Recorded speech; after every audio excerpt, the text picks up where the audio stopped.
नमस्कार विद्यार्थी मित्रमैत्रिणींनो, स्वागत आहे तुमचं सपना होमस्कूलिंग यूट्यूब चॅनलमध्ये। आणि आज आपण इयत्ता चौथी मराठीचा दुसरा धडा बोलणारी नदी या धड्याचा स्वाध्याय इथे सोडवणार आहोत। जर तुम्ही नवीन असाल या चॅनलला तर चॅनलला सबस्क्राईब करा, बेल आयकन दाबा। माझं नाव आहे सपना टीचर आणि मी पुणे जिल्ह्यातील तळेगाव दाभाडे इथून हा व्हिडिओ करते। तर या धड्याचा प्रश्न पहिला आहे, एका वाक्यात उत्तर लिहा। लीलाला कसली हौस होती? तर उत्तर आहे लीलाला खोड्या काढण्याची हौस होती। अशा प्रश्नांची उत्तरं तुम्ही नेहमी पूर्ण वाक्यातच लिहायची, म्हणजे मार्क पूर्ण बरोबर मिळतात। दुसरा प्रश्न आहे, लीलाला काय खायचे होते? उत्तर आहे लीलाला बर्फाचा गोळा खायचा होता। नदीबाई कोणाकोणापेक्षा मोठी होती? तर उत्तर आहे नदीबाई माईपेक्षा मोठी होती। आईने पेढ्यांचा डबा कोठे ठेवला होता? उत्तर आहे आईने पेढ्यांचा डबा शिकाळ्यावरच्या बुट्टीत ठेवला होता। पुढचा प्रश्न, पेढा घेऊन लीला कोठे गेली? उत्तर पेढा घेऊन लीला गोठ्याकडे गेली। प्रश्न 2, खालील प्रश्नांची उत्तरे तुमच्या मनाने लिहा। तुम्हाला काय खावेसे वाटते? उत्तर मला गुलाबजाम, पेप्सी कोला, आईस्क्रीम, वडापाव खावासा वाटतो।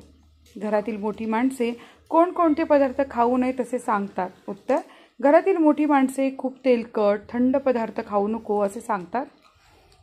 तुम्हाला कंटाळा आल्यावर काय करावेसे वाटते? याचं उत्तर आहे मला कंटाळा आल्यावर मोबाईलवर गेम खेळायला, टीव्ही बघायला किंवा मित्रांसोबत खेळायला आवडते। प्रश्न 3 आहे, 2 अक्षरी शब्द गळा, 3 अक्षरी शब्द घोटाळा, 4 अक्षरी शब्द घळाघळा यांसारखे शेवटी ळा हे अक्षर येणारे प्रत्येकी 4 शब्द लिहा। 2 अक्षरी शब्द मळा, चाळा, वाळा, फळा, 3 अक्षरी शब्द कंटाळा, आवळा, सावळा, कावळा, 4 अक्षरी शब्द चळाचळा, घळाघळा, वळावळा। प्रश्न 4 आहे, कोण कोणाला म्हणाले नको बुडवू शाळा? उत्तरे असे ताई, आई आणि माई लीलाला म्हणाल्या। काय खाऊ आणलास? उत्तर आहे असे लीला भोला मामाला म्हणाली। तू बदामी पेढे नदी टाकलेस?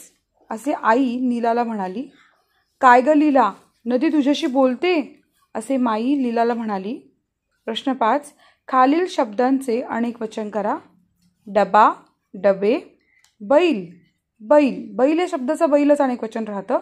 नदी या शब्दाचं अनेक वचनी रूप आहे नद्या। डोळ्याचं अनेक वचन होतं डोळे, दिवसाचं अनेक वचन होतं दिवस आणि पेढ्याचं अनेक वचन होतं पेढे। प्रश्न 6 आहे, लीलाप्रमाणे तुम्हाला नदीशी बोलायचं असेल तर तुम्ही नदीशी काय बोलाल? याचं उत्तर आहे धन्यवाद नदी, आम्हा सर्वांसाठी तू आमची माता आहेस असे आम्ही मानतो। तुझे आभार मानावे तितकेच थोडे आहे। आमच्या गावातील लोकांना, सर्व प्राण्यांना, वनस्पतींना तुझ्यामुळेच पाणी मिळते।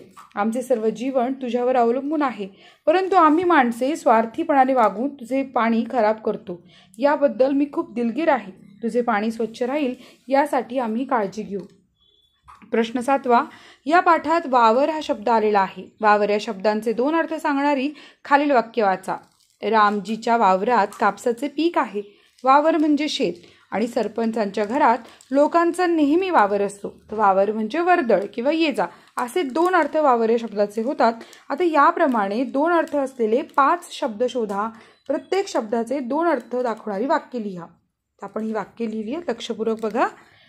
सीमाची मान अचानक दुखू लागली। मान म्हणजे शरीराचा भाग आणि वर्गाच्या वर्गप्रमुखाला सर्वात पुढे बसण्याचा मान मिळतो। मान म्हणजे सन्मान किंवा मोठेपणा।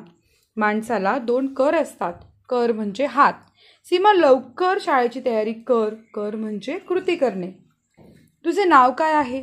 नाव म्हणजे व्यक्तीची ओळख। नाव समुद्रात फिरत होती। नाव म्हणजे होडी। घराच्या भिंतीवर राजूला कोळी दिसला। कोळी म्हणजे कीटक। कोळी लोक समुद्राची पूजा करतात। कोळी म्हणजे मासे पकडणारे लोक।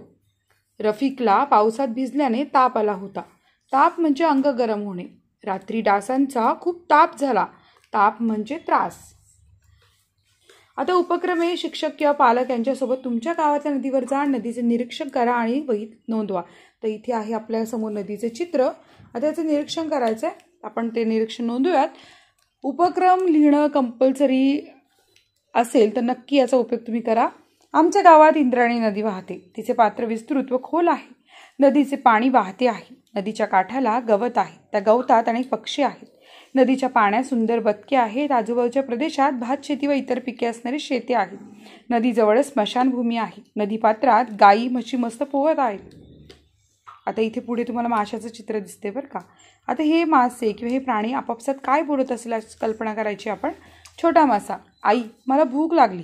मोठा मासा, अरे चल माझ्यासोबत, खूप छान शेवाळ मी तुला खायला देते. छोटा मासा, मी माझ्या सगळ्या मित्रांना बोलवू का, म्हणजे आम्ही खाऊ पण आणि खेळू पण. मोठा मासा, हो चालेल, लवकर बोलव त्यांना. आता इथे तुम्हाला एक चित्र दिसते, त्याच्यामध्ये पक्षी घरट्यामध्ये आहे. आई, अरे जरा शांत हो, किती आवाज करतोस, तू कुठे गेली होतीस. आई, तुला चारा आणायला. पिल्लू, थांब माझ्याजवळ, मला भीती वाटते. आता इथे पुढे डायनोसॉर दिसतोय बरं का. आता हे डायनोसॉर त्याच्या पिल्लासोबत काय बोलत असेल. छोटा डायनोसॉर, आई मी तुझ्या इतक्या महाकाय कधी होईल, मलाही तुझ्यासारखा उंच झाडाचा पाला खायचा आहे. आई, अरे होशील की मोठा, त्यासाठी तुला खूप जेवावं लागेल, मी सांगाल तसं ऐकावं लागेल. छोटा डायनोसॉर, खरंच आई, मग मी तुझे सगळे ऐकेल. आता इथे कांगारू आणि त्याच्या पिल्लासोबत काय बरं बोलत असेल. मोठा कांगारू, अरे खाली उतर, किती वेळ पोटातल्या पिशवीत बसून राहणार आहेस. छोटा कांगारू, मला नाही उतरायचं खाली, मला मजा येते या पोटातल्या पिशवीत बसायला. धन्यवाद विद्यार्थी मित्र मैत्रिणींनो. आवडला का तुम्हाला व्हिडिओ. आवडला असेल तर नक्की लाईक करा, चॅनलला सबस्क्राईब करा आणि असे छान छान व्हिडिओ बघत राहा. भेटत पुढच्या व्हिडिओमध्ये. धन्यवाद.